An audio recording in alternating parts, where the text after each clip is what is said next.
Today, Berlin breathes freedom, a vibrant heart beating in unison within a united and prosperous Europe. The hands of its clocks mark a time of innovation, of effervescent culture, of bustling avenues filled with life, and buildings that rise with the audacity of modernity. The sun, each morning, illuminates its elegant facades and serene waterways, painting a panorama of calm and reconstruction, a silent testament to human resilience. The city, at first glance, is a canvas of harmony where millions of people with their daily hustles and concerns move about without the apparent shadow of past conflicts. Yet, for those who know where to look, for those who carry history etched in collective or personal memory, or simply for those whose curiosity leads them to delve beyond the obvious, the city conceals much more. Beneath the smooth surface of its asphalt, beneath the concrete of its foundations, and amidst the indelible memories of a generation that lived on a knife's edge, the scars of a peculiar war, a silent, deadly war, still resonate. These are not open, bleeding battle scars, but rather whispered undertones, tales of intrigue and survival that refuse to be forgotten. Berlin is not merely a contemporary metropolis, it is also a living museum of a not-so-distant past, a place where the present is built upon the foundations of deep secrets and a hidden history that, though silenced, continues to breathe. This dichotomy between current peace and the ghosts of yesterday creates a palpable atmosphere of mystery, an invitation to explore the depths of a fascinating and often disturbing narrative. From the smoldering ruins and the deep trauma of World War II, as the dust settled over a continent ravaged by unprecedented conflict, a new and insidious type of warfare began to emerge. This was not a war fought with the overt violence of bombs exploding over cities or the brutal advance of armored divisions across battlefields. Instead, it was a subtle, pervasive, and profoundly dangerous confrontation waged with whispers, coded messages, and the carefully cultivated shadows of statecraft. At the very heart of this ideological and geopolitical struggle, Berlin, a city that had once been the proud and terrible capital of a fallen empire, found itself transformed into the unwilling epicenter of a world now irrevocably divided. The grand narrative of post-war reconstruction quickly gave way to a stark and unyielding bipolarity. Two vastly different ideologies stood in stark opposition. The capitalist democracy championed by the Western Allies, primarily the United States, and the communist totalitarianism enforced by the Soviet Union. These two superpowers, each believing in the absolute moral righteousness and inevitable triumph of its own system, became locked in a brutal and seemingly endless dance of dominance and deterrence. And in this perilous standoff, Berlin, a city scarred by the conflict that preceded it, was carved into distinct and competing zones of influence.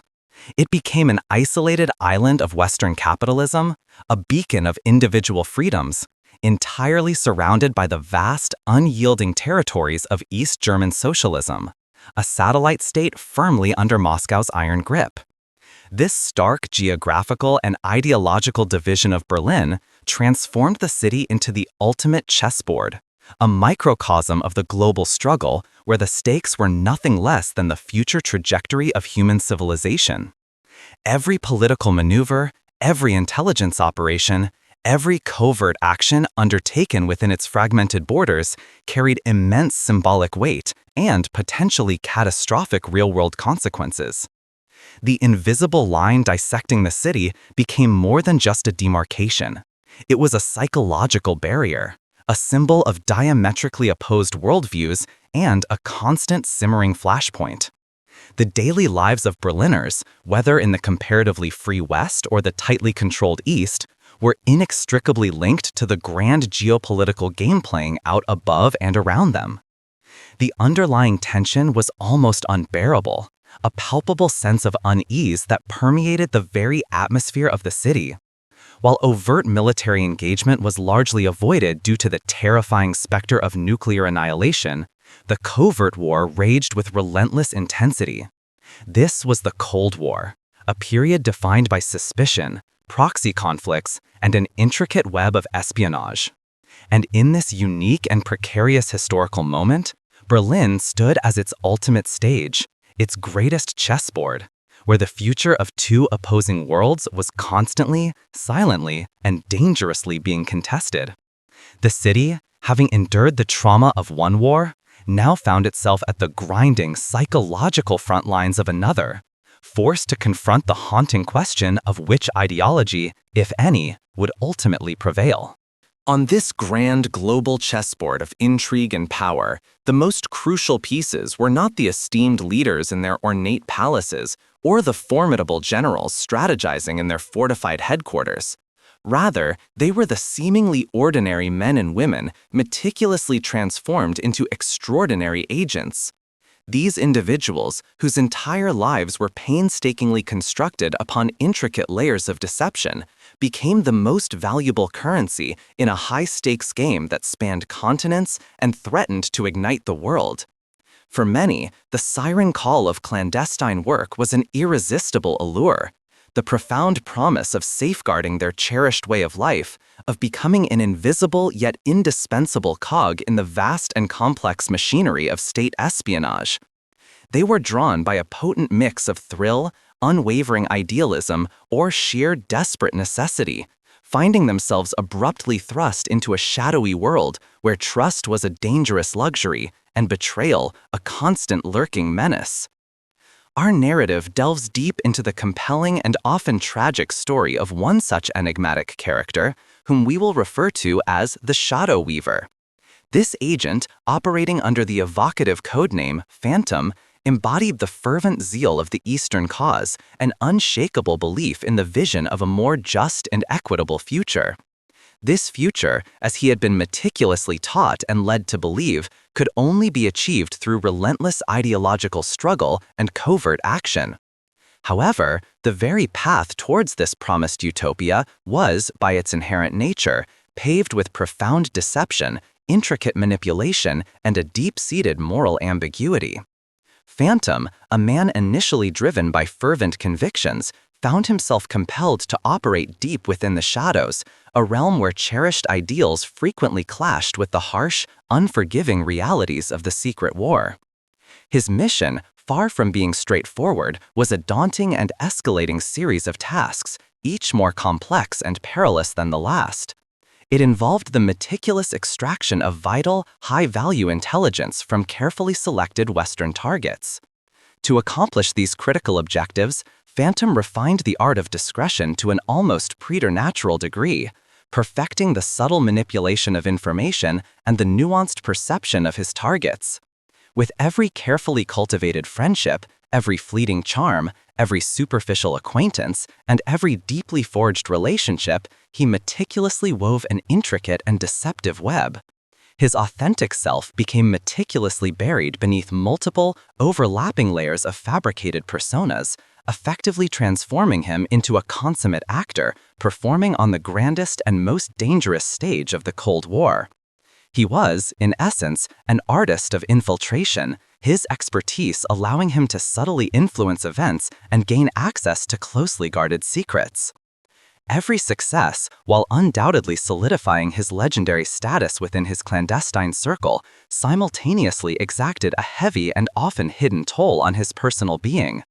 Each victory, no matter how strategically significant, pushed him further away from his true self, a piece of his soul incrementally surrendered to the relentless and unforgiving demands of the mission. The seemingly mundane daily routines of ordinary Berliners, a quiet conversation in a cafe, a leisurely stroll through a park, a hurried exchange on a busy street, could, in Phantom's world, conceal moments of incredibly high-stakes information transfer.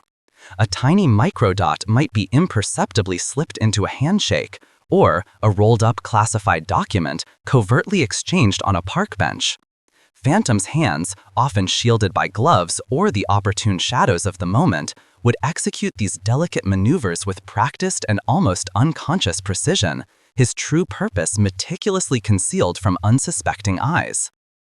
The life of an intelligence agent, as strikingly exemplified by Phantom's journey, serves as a poignant testament to the perilously thin line that perpetually separates loyalty from betrayal and noble sacrifice from corrosive self-deception. It is a shadowy world where the most deeply held ethical principles frequently dissolve into the ambiguous gray mists of strategic necessity, and where the true human cost of any military or intelligence victory is often immeasurable and profoundly tragic. Phantom's intricate story, therefore, stands as a powerful and enduring reminder that even within the most frigid, calculated, and technologically advanced of wars, the human heart itself remains the primary and most contested battleground, forever fraught with internal conflicts, agonizing moral dilemmas, and ultimately an unceasing, desperate quest for redemption, or, at the very least, for a profound and elusive understanding. Phantom's journey into the treacherous world of espionage began not with a grand, dramatic flourish, but with a series of seemingly mundane and increasingly complex tasks. Each successful assignment served as a stepping stone, gradually escalating his involvement and deepening his immersion into the clandestine operations that defined the Cold War. He learned to navigate the labyrinthine corridors of deceit, employing a meticulously crafted repertoire of false identities, intricate coded messages, and the subtle rhythms of Berlin's daily life as an impenetrable cloak. The city itself, with its stark contrasts and undercurrents of tension, became his unwitting accomplice and his operational playground. The abandoned and darkened subway stations of East Berlin, colloquially known as ghost stations, once bustling arteries of urban transit, were transformed into eerie, silent symbols of the city's profound division. More than mere derelict infrastructure, these subterranean passages became silent witnesses to countless covert operations, where the destinies of individuals and nations alike were subtly manipulated with every furtive exchange and whispered command. Phantom moved through these forgotten spaces and across the city's visible and invisible boundaries like a specter, his presence undetected, his true intentions cloaked in the shadows he so expertly commanded. His overarching mission was clear: to extract vital, high-value intelligence from carefully selected Western targets. To accomplish this, Phantom honed the art of discretion to an almost superhuman degree, perfecting the subtle manipulation of information and the nuanced perception of his targets. With every calculated friendship, every fleeting charm, every superficial or deeply cultivated relationship, he wove an intricate web of deception. His authentic self became meticulously buried beneath multiple overlapping layers of fabricated personas, effectively transforming him into a consummate actor performing on the grandest and most dangerous stage of the Cold War. He became a master of subtle psychological warfare, exploiting human vulnerabilities and desires to serve his cause. Every success, while cementing his legendary status within his clandestine circle, simultaneously exacted a heavy toll on his personal being. Each victory brought him further from himself, a piece of his soul incrementally surrendered to the relentless and unforgiving demands of the mission. The daily routines of ordinary Berliners, the simple act of a cafe conversation or a stroll through a park, could conceal moments of high-stakes information transfer: a tiny microdot slipped into a handshake, a rolled-up document exchanged on a park bench. Phantom's hand, often masked by gloves or the shadows of the moment, would execute these delicate maneuvers with practiced precision, his true purpose hidden from unsuspecting eyes. This relentless cycle of infiltration and extraction demanded unwavering commitment, pushing Phantom to the very limits of his psychological endurance. The life of an intelligence agent, as epitomized by Phantom, is a testament to the fragile boundary between loyalty and betrayal, sacrifice and self-deception. It is a world where ethics frequently blur into the gray mists of strategic necessity, and where the human cost of any victory is often immeasurable. Phantom's journey serves as a poignant reminder that even in the most frigid and meticulously calculated of wars, the human heart itself remains a primary battleground, fraught with internal conflicts, moral dilemmas, and ultimately an unceasing quest for redemption, or at the very least, for understanding. As Phantom and his clandestine counterparts continued their perilous work, the geopolitical tension in Berlin and across the globe reached an almost unbearable fever pitch. The nuanced game of espionage, once confined to whispers and shadows, was dramatically thrust into stark relief by a monumental, brutal act of physical separation, the construction of the Berlin Wall in 1961. This imposing barrier of concrete, barbed wire, and armed guards was more than just a physical division. It became the ultimate, undeniable manifestation of the Iron Curtain, a chilling symbol of a world violently torn asunder. For agents like Phantom, the wall amplified the danger exponentially.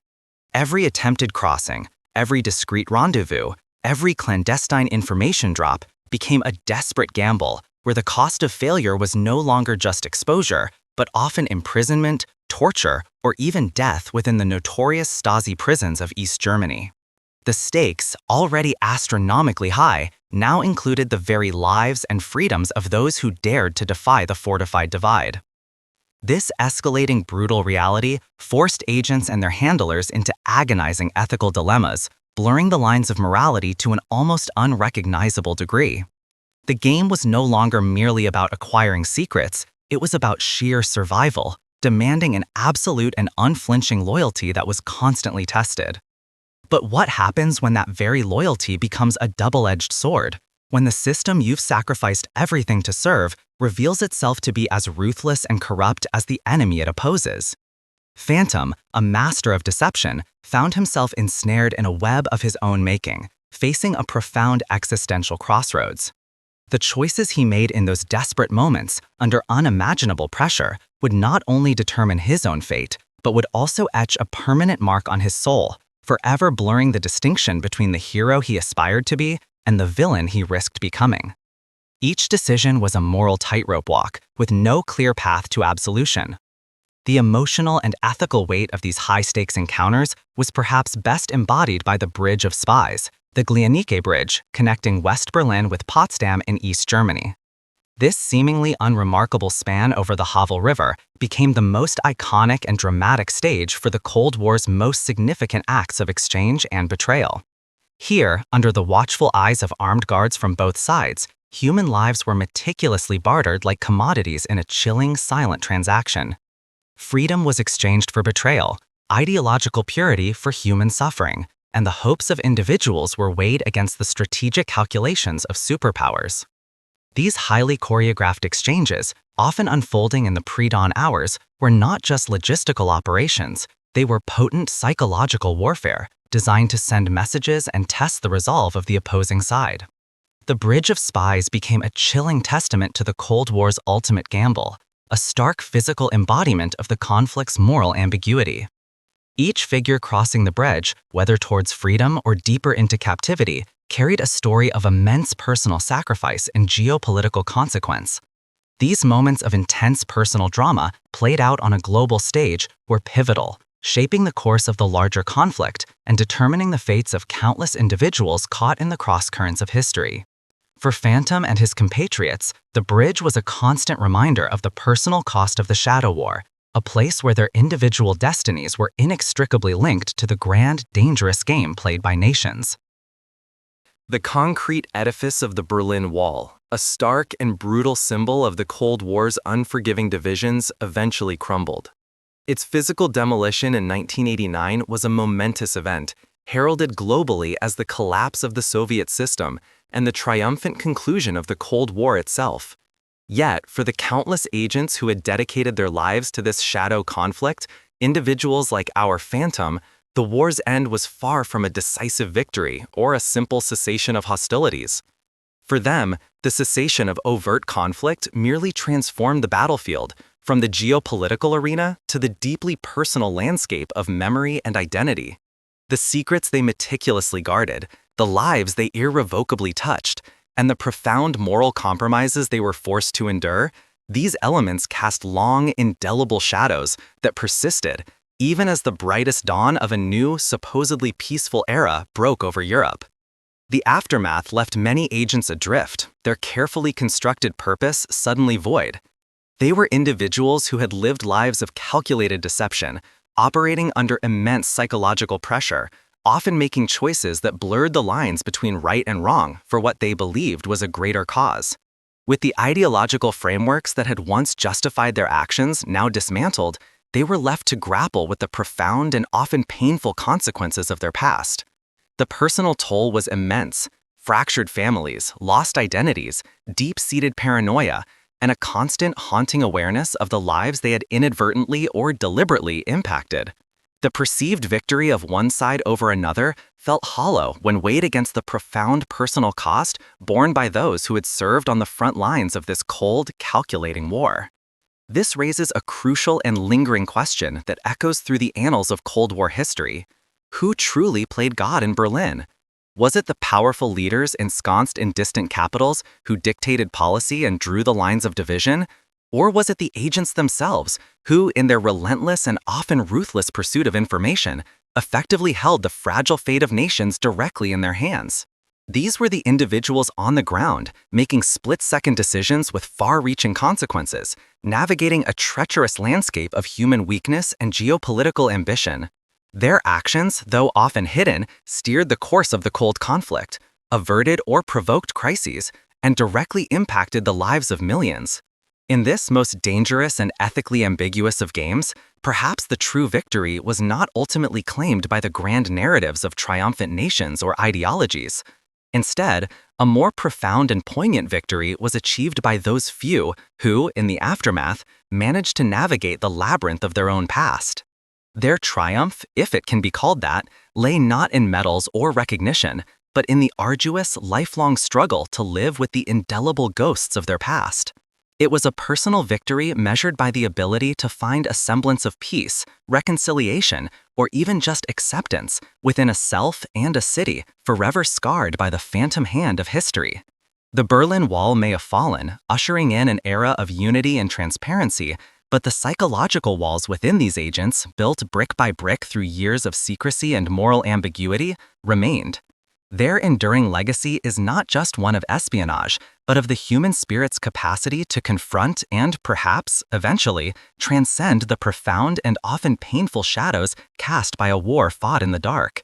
The city, now whole, stands as a testament to their hidden struggles, forever reminding us that some wounds, though unseen, never truly heal. The dramatic collapse of the Berlin Wall, heralded as the symbolic end of the Cold War, brought with it a profound shift in the geopolitical landscape. Yet, for countless agents who had lived and operated within the intricate web of this silent conflict, the end was merely a transition into a new, complex chapter. The profound questions of identity, purpose, and the moral compromises they had made now resonated with an intensified echo in their altered reality. For those who had dedicated their lives to espionage, the fall of the wall was not a triumphant finale, but rather the beginning of a different kind of struggle, a personal battle against the enduring shadows of their past. The dismantling of the Soviet system and the reunification of Germany brought about an unprecedented era of transparency, symbolized by the opening of the Stasi archives. These vast repositories of meticulously detailed files, containing millions of documents and countless personal histories, became a stark reminder of the pervasive surveillance and psychological warfare waged by the East German secret police. For former Stasi agents, this newfound transparency was a double-edged sword. While some sought to reconcile with their past, many found themselves exposed, judged, and ostracized by a society grappling with its own painful history. The very tools they had once wielded, secrecy, deception, and the manipulation of information, were now used to uncover their own roles in a system that had controlled and suppressed its citizens. Meanwhile, for former CIA agents who had operated behind the Iron Curtain, the victory felt bittersweet. Their missions, often clandestine and morally ambiguous, had been justified by the grand narrative of combating communism. With the enemy's fall, their purpose, once so clear and consuming, became less defined. They faced the challenge of reintegrating into civilian life, often carrying the burden of secrets that could never be shared and experiences that defied conventional understanding. The psychological toll of living a double life, of constant vigilance and the ever-present threat of exposure, did not simply vanish with the signing of peace treaties. Instead, it manifested as deep-seated paranoia, fractured relationships, and a persistent sense of alienation. The enduring legacy of the Cold War, therefore, is not merely etched in historical texts or monumental landmarks. It lives on in the intricate, often painful, personal narratives of those who were its invisible warriors. For them, the conflict never truly concluded, it simply transformed, receding from the global stage into the private theaters of memory and introspection. The vast, dusty archives of the Stasi and the unspoken histories of countless agents stand as a stark reminder of the profound human cost of ideological confrontation. They bear witness to the intricate and often tragic stories of individuals who, in their relentless pursuit of information and strategic advantage, were forced to confront the deepest moral ambiguities of their time. The opening of these archives symbolizes not just the triumph of transparency, but also the ongoing, complex process of healing and reconciliation for a society grappling with its past. These are the fading shadows, persistent echoes of a war that for many still defines their present.